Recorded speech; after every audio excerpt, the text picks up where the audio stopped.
अच्छा भाई, Vivo Y11 2023 इसने आगे Vivo Y11 के आगे जो 2023 ब्रैकेट में लिखा हुआ है, ये इसलिए क्योंकि Vivo Y11 जो है ये ऑलरेडी लॉन्च हो चुका है 2019 में। ये इसका 2023 वर्जन है। तो इस रिपोर्ट में कुछ लीक्स सामने आई हैं इसकी लॉन्च टाइमलाइन से रिलेटेड कि कब कब लॉन्च होगा ग्लोबली, और ये है कि इसके साथ साथ इसकी कुछ की स्पेसिफिकेशन सामने आई हैं, वो भी लीक्ड हुई हैं। सो लेट्स सी, स्टार्ट करते हैं भाई। सबसे पहले इसकी जो लॉन्च टाइमलाइन से रिलेटेड देखते हैं क्या डिटेल्स हैं। अच्छा, एक टिप्सटर है जिसका नाम है पारस गुगलानी। प्राइस बाबा वेबसाइट है, वहाँ पे जो ये टिप्सटर है पारस गुगलानी, इसने लीक्ड किया है इन्फॉर्मेशन। तो सबसे पहले इसकी जो लीक्ड इन्फॉर्मेशन है लॉन्च टाइमलाइन से रिलेटेड, तो यहाँ पे लिखा हुआ है, कहता है कि Vivo Y11 2023 जो है ये चाइना में लॉन्च कर दिया जाएगा इस मंथ के, मतलब जो अभी मंथ चल रहा है मार्च का, तो मार्च के एंड में कहता है कि ये लॉन्च कर दिया जाएगा Vivo Y11 2023। लेकिन अगर ग्लोबल मार्केट की बात करें तो ग्लोबली ये लॉन्च होगा अप्रैल में। अब अप्रैल में इसने नहीं बताया कि कौन सी डेट को, या स्टार्टिंग में या एंडिंग में या मिड ऑफ अप्रैल, इसने कुछ नहीं बताया। अलबत्ता बस ये है कि इसने एक हिंट दिया था इसमें, चाइना में जब लॉन्च से रिलेटेड है तो वो कहता है कि मार्च के एंड में लॉन्च हो जाएगा और ग्लोबली जो है वो अप्रैल में लॉन्च होगा। ठीक है, अभी एग्जैक्ट डेट नहीं आई मेरे पास, जैसी कोई एग्जैक्ट डेट आती है कि किस डेट को ये लॉन्च हो रहा है चाइना में एंड इसमें ग्लोबल मार्केट में, तो मैं आप लोगों को अपडेट कर दूंगा। अच्छा, आगे चलते हैं। आगे वो कह रहा है कि अब इसकी की स्पेसिफिकेशंस भी लीक हुई हैं। तो की स्पेसिफिकेशंस क्या है भाई इसकी? कह रहा है कि Vivo Y11 2023 में आपको डिस्प्ले जो मिलेगा वो मिलेगा 6.5 inch full HD plus LCD screen मिलेगी। इसके बाद आगे कह रहा है कि इसमें जो चिपसेट यूज़ किया जा रहा है वो यूज़ किया जा रहा है MediaTek का।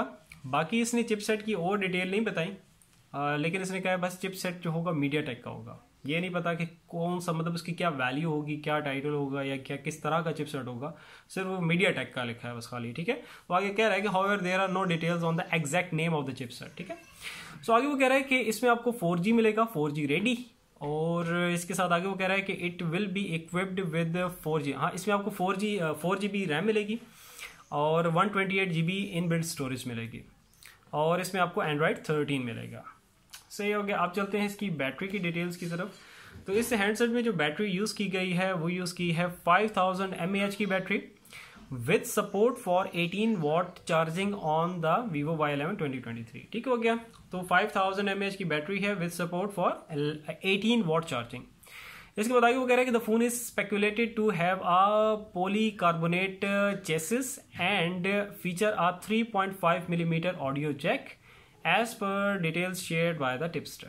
ठीक है, ये डिटेल्स थी इसके लॉन्च टाइमलाइन से रिलेटेड, और इसकी कुछ की स्पेसिफिकेशंस थी जो कि लीक की गई थी किसने? पारस गुगलानी ने, प्राइस बाबा वेबसाइट पे। और बाकी फॉर द कंपैरिजन ये जो इसका जो 2019 वर्जन था उससे रिलेटेड भी डिटेल्स मैं बता देता हूँ ताकि आप लोग कंपैरिजन कर सको कि इन्होंने क्या कुछ अपग्रेड किया है। ठीक है, अभी जो मैं डिटेल्स आगे बताने जा रहा हूँ ये Vivo Y11 2019 की बताने जा रहा हूँ। ठीक है, जो कि लॉन्च हुआ था 2019 में, जैसे ब्रैकेट में यहाँ पे मेंशन है। ठीक है, तो इसमें जो 2019 वर्जन था Vivo Y11 का, उसमें जो डिस्प्ले का, अच्छा उसमें पहले कह रहा है कि उसमें Android 9 था, अब आपको Android 13 मिलेगा। सबसे बड़ी एनहांसमेंट ये है।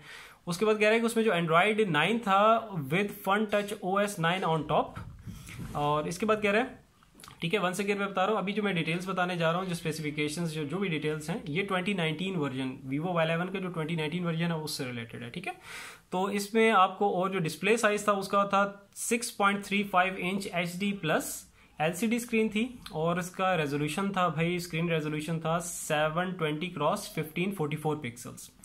इसके बाद था, कहता है कि with a water drop style notch. Okay, it is powered by 12 nanometre octa core Qualcomm Snapdragon 439 SoC, और उसमें जो रैम आपको मिली थी वो मिली थी 3 गीगाबाइट्स की, और इनबिल्ट स्टोरेज थी 32 गीगाबाइट्स। सारी बात है 2019 की बात हो रही है, तो उस टाइम पे वैसे 32 गीगाबाइट्स भी बहुत इनफ होती थी स्पेस, और रैम भी 3 गीगाबाइट्स, ये भी काफ़ी होती थी। लेकिन अब आपको पता है 2023 की बात हो रही है, तो इसमें कम से कम भी रैम 4 तो लाजमी है ना, ये सबसे कम की बात कर रहा हूँ। और जो इनबिल्ट स्टोरेज है ना, 64 का भी दौर चला गया, 64 गीगाबाइट्स। अब तो कम से कम स्टोरेज जो है ना 128 गीगाबाइट्स तो लाजमी है। सो बस वही है, 2019 की बात हो रही है, तो इसी वजह से आप कंपैरिजन कर सकते हो सारा, ठीक है। तो ये कुछ डिटेल्स थी, और कंपैरिजन भी आप कर सकते हो 2019 और 2023 वर्जन के बीच में। सही हो गया इंशाल्लाह ताला। फिर नेक्स्ट वीडियो में मिलते हैं। अपना बहुत सारा ख्याल रखना। अल्लाह हाफिज़।